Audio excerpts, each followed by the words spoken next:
Zangold couldn't attend today for some practical reasons. We'll call upon the local Rosh Yeshiva, our dear friend Rabbi Nachman Wilhelm, to share with us Divrei Torah. Does everybody hear me? You hear me? Yeah. Yeah, we hear you. Well, Yossi Feller, do you hear me loud and clear? I can hear you loud and clear. Aaron Dukes, I see you're on. I'd like to say Torah Mavia with full Olam. Amen. Let this learning be the source of your son, and maybe you Chaim can have a full name. Rabbi Pekarsky mentioned that the kinus Torah sometimes was on Yom Tov, after Yom Tov. So I'll tell you, it's just a spice, parterois, chachma. There isn't the shar yisach. Rabbi Wilhelm, if I can interrupt, you sound a little faint. Distorted. You're probably far from the mic. You may want to be closer to your mic. Hold on. Let me see if this is going to help. Is this going to help? Now it's better? Yes, it's much better. All right, I'm used to this, but this is... Okay, so... in the Bnei Yissaschar, he asks a very good question, and the answer is more of a Kabbalistic answer. Why is it on Shabbos we greet the Shabbos Malkusa by making a Malava Malka, the night after Shabbos, whereas on Yom Tiv, it's not the night after Yom Tiv. There is no Malava Yom Tiv the night after. It's more the following day, Isru Chag. And he has a Kabbalistic answer. Either way, this on Yom Tiv, we find it the following day. Isru Chag is connected to the Yom Tiv, and that's why we are doing this now, Behemshich to Chag HaShavuos, and not last night. All right.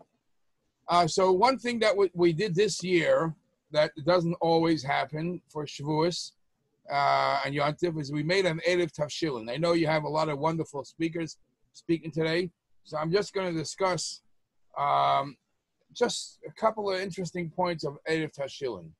First of all, we all know what the reason, the halachas of eruv tavshilin are in Shulchan Aruch, Orach Chaim Siman Tov Kuf Chav Zayin. And over there, basically, there's a whole lumdus behind the reasoning behind the eruv tavshilin, and there are basic two reasons why when Shabbos comes a day before, when Yom Tov comes a day before Shabbos, before Yom Tov, you make an eruv tavshilin. What is the purpose of this eruv tavshilin to show? So the two reasons. There are basically two reasons. One reason is to show how special Yom Tov is, and one reason is to show how special Shabbos is. Meaning, let's go with the first reason, that by making an eruv tavshilin, you show how special Yom Tov is, because Yom Tov, could you imagine, we're not even allowed to cook on Yom Tov for Shabbos. Shabbos is holier than Yom Tov.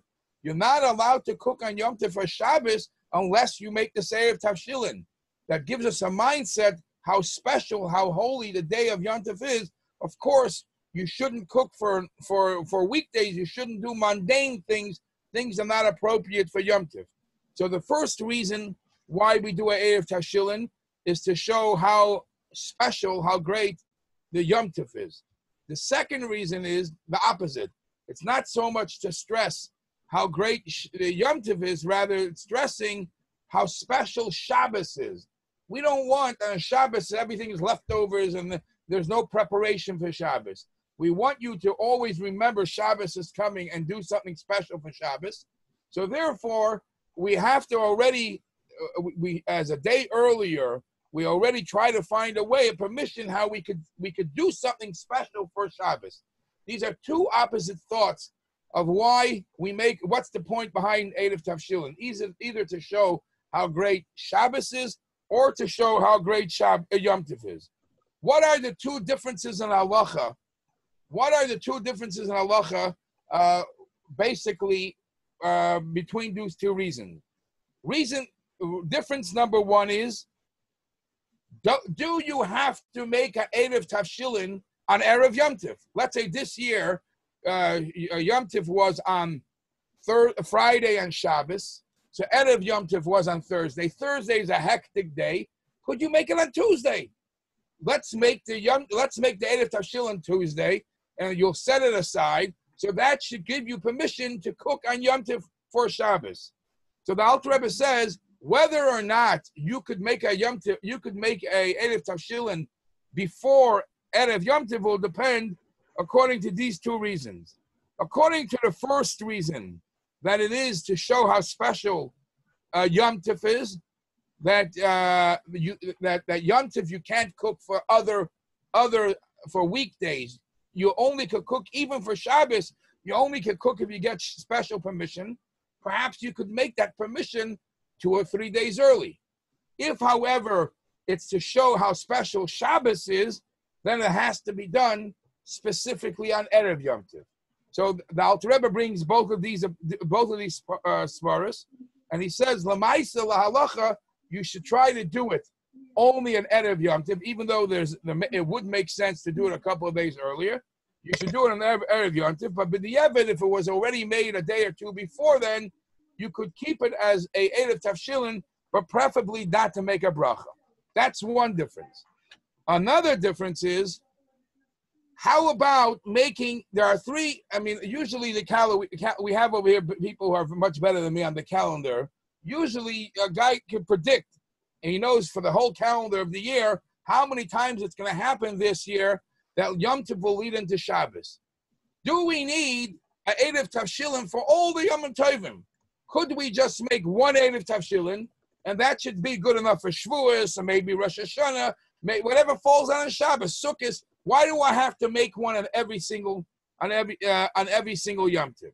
So this too, the Alter Rebbe says, according to the first reason that it's to show how special Yom Tov is, you're right. One eruv tavshilin for many Yom Tovs would be fine.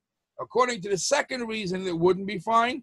And Lamaisa, it's best, and that's what we do, that we make a special eruv tavshilin every time this story comes up during the year. We make a special eruv tavshilin.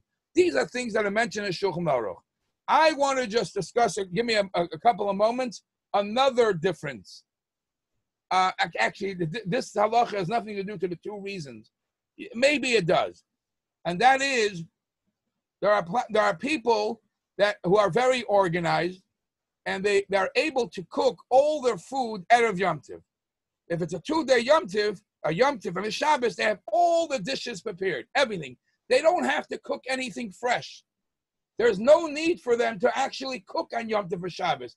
Everything is pre-cooked. At the very most, it's going to be in a warmer. So the question becomes, should they even make an eruv tavshilin? Eruv tavshilin is for you to get permission to do something which is not 100% legal. To cook on Yom Tov for Shabbos, to cook on Yom Tov for another day, to do a malacha for another day shouldn't be done. So you get special permission. But if I'm not even going to do that because I'm going to have everything prepared in advance, so maybe I don't have to make an eruv tavshilin. So this is, believe it or not, this is a machlokes and achreinim. A machlokes and achreinim. Rabbi Shlomo Zalman Auerbach, and it's brought in Shmira Shabbos Kol Chasa, he paskined that, you know what? All this is permission. All the eruv tavshilin is permission. If a person doesn't need the permission because he's not going to cook, he shouldn't make. There's no special reason for him to make it's not in other words, it's not a mitzvah to make an eruv tavshilin. It's a necessity if you need it. So if you don't need it, you don't have to make an eruv tavshilin. Rav Moshe Feinstein, in one of his writings in a tshuva in Kovetz Am HaTorah, he writes, if a person has everything prepared from erev Yom Tov, and he even has candles prepared, he has no reason to make a eruv tavshilin. However, there are other poskim. Rabbi Sternbuch, he says that it's a mitzvah. Whether or not you're going to use it, whether or not there's a need for you to use it, still it should be done. You fulfill a mitzvah. And not only you fulfill a mitzvah, remember, in this case, you're actually making a bracha. It's not, the action is one thing. Should you do it, should you not do it, is one question. The fact that you're able to make a bracha, and it's not a question of safek brachas lahakol, maybe it's not allowed to be done. He says I think it's a mitzvah, and you can even make a bracha. And there are some, I saw some bring a proof from eruv chatzeris. Eruv chatzeris, when you make an eruv, so you should be able to carry in a courtyard. So you do it one time. It could be for the whole year. You're not even going to carry. You're just making it just in case that if you want to carry, you'll have the opportunity. You'll have the rights to do so. Nevertheless, people make it, and people make a bracha. So this is a debate of achronim. If a person who has all his food prepared, should he do it anyways? And is it a mitzvah and he makes a bracha or not? A last question I'll leave for the Talmidei Chacham here to discuss. What do Bachrim do in yeshivas when all the food is made for them? Do they have to worry about making eruv tavshilin? What does a person do who is a guest in somebody's home? Or what does a person do that all the food is taken care of for him? He comes there like a Rebbe. Does he have to worry about making an eruv tavshilin? This is just the tip of the iceberg. It's one of these halachas that's pretty complicated and very few people learn. And I just want to enhance the people's geschmack in the learning of these halachas. Thank you very much, Rabbi Wilhelm.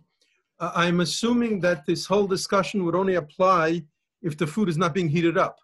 Because if you're heating up the food, is one issue. Then there's another problem in lighting. The candle. The question is if you have to have a eruv tavshilin just on the candle. I didn't want to get into that. I realize that, but that ties in very much to it. I think Lamaisa, they say to make eruv tavshilin without a bracha if you're lighting a candle. That's what I've heard. Without a bracha, you have nothing to lose. The question is if it's a mitzvah. The question is, I realize, but if you're making a candle, the shaila is if you're allowed to light the candle if you didn't make the eruv tavshilin. I think lapel will matter one candle, but say an unmarried girl who's eating somewhere else, you're going to have a big problem. What's she supposed to do with livbenchen? You have to have an eruv tavshilin. Thank you very much, Rabbi Wilhelm.